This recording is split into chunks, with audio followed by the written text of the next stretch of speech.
Okay. Good afternoon, everyone. Here I am once again. I'm Thais Alves with San Diego State University, and this is the result of a project that three students at SDSU, three graduate students who took my master's level class developed.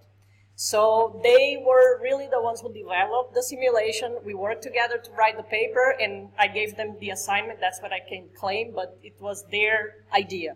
So before we get into details, I have this assignment in my class that I ask students to develop something to teach Lean. They have free reign in terms of what they're going to choose, but they have to create some sort of simulation or artifact or you name it. It has to be something, a video, something that is going to teach Lean principles and concepts.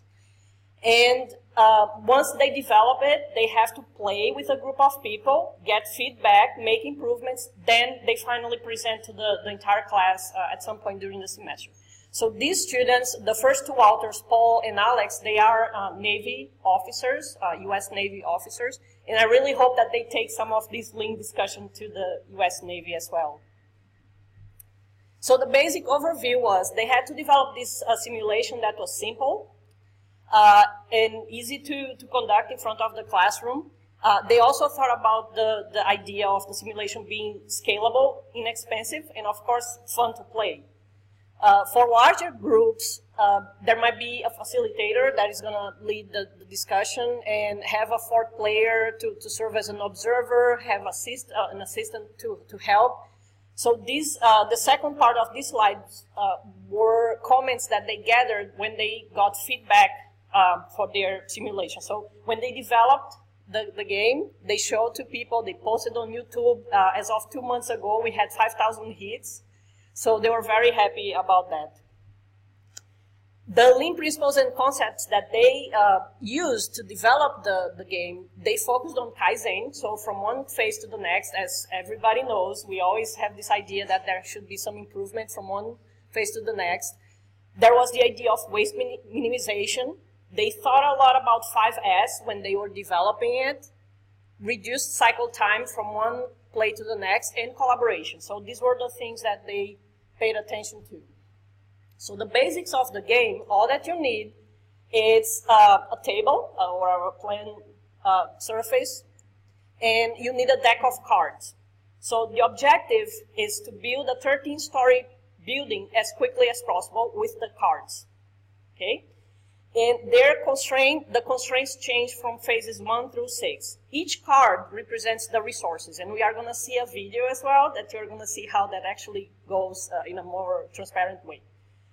The 4 suits, they represent specific traits. So you see there from player 1 through player 3, you have trades, and then the spades are waste. So when the deck is mixed, whatever card they pull that is a spade, it's waste in the process, okay? And each floor of the building is represented by the face value of the card, so they have to be put in sequence. The basics of the game, they just shuffle the cards face up, and then they choose the spot where the players are going to organize the building, and they use a timer from one step to the next to see what happened. And the game is complete when the King of Hearts is played the last as the finishing activity. So this is how it looks. So you see here on your left-hand side on the slide, you see the trades, and you see how the loose pile of cards would be on top of the table with the timer. So some thoughts that I want you to think about as we play the video is, were the directions easy to understand? So they would explain the directions for the game pretty much like I did here. You think about if the simulation helps you understand Lean in construction, which principles were actually used, if the team improved from one phase to the next, and if you have any recommendations. So this is what they would tell people as they were going through the simulation.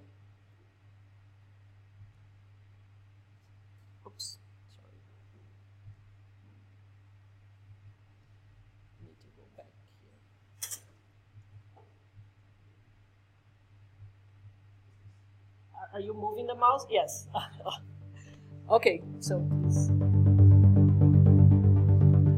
So these were the slides that they actually used during the presentation in class. I only gave them, I believe it was 10 minutes. So they had to play the simulation, the entire thing in class, and have some discussion so that it helps them focus on the game. So they showed the slides that I just showed you. And this video is available on YouTube. These are the initial instructions as I just presented. They gave additional details on how to play each round. And you see that in this phase, everything is a complete mess. The whole deck of cards, they give this information, and the pile of cards is all mixed up on top of the plate. And they also provided the sequence. Who's gonna, the sequence of the parades, the parade of trades, actually. The thoughts about the development of the game as they play, and then it starts. So these are the instructions for phase 1, and they called it the unilateral construction chaos. So players can only pick one card, no sorting, no talking, collaboration, or teamwork. So there it goes, phase 1, how it is.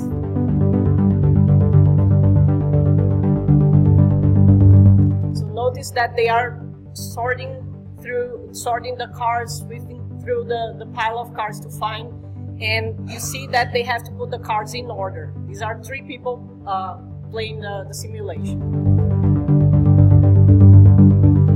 And pay attention to how much time they actually spend trying to find the cards to put in the correct order.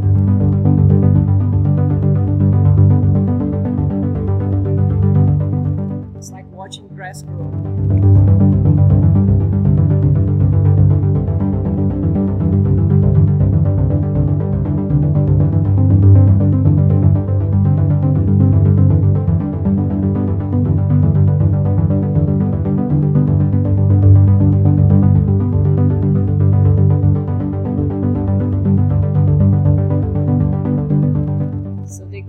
Post-play discussion, and then they go to the next step.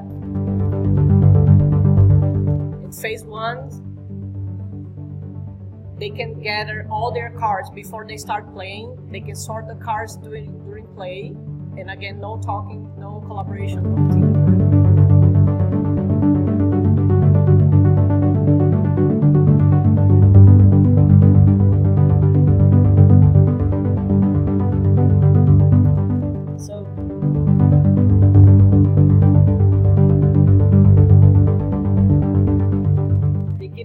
The same idea, but now they are actually sorting the cards before they even start the simulation, and then they start playing once they have all the cards separated. And of course, we are going to see an improvement on that.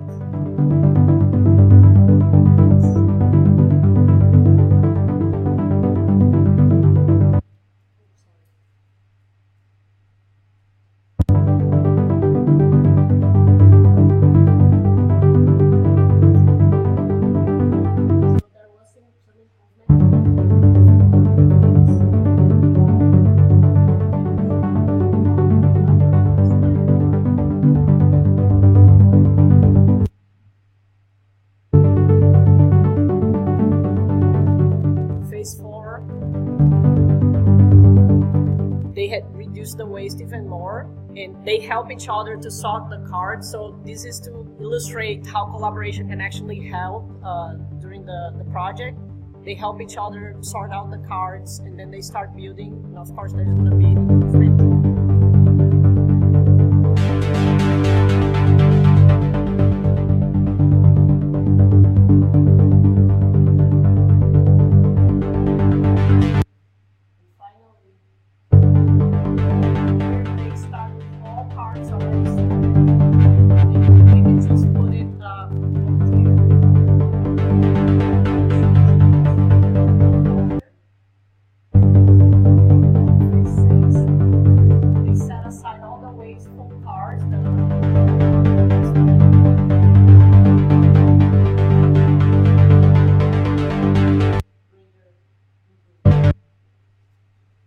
So this is the simulation. You see that as we went, these things were improving because of the principles that were used. And we have the details in the paper, the simulation results in the paper, showing how much it improved from one phase to the next. And our conclusion is, yes, the game is simple, it's scalable. I invite you to take a look at YouTube, and this is all the time I have for that. Thank you.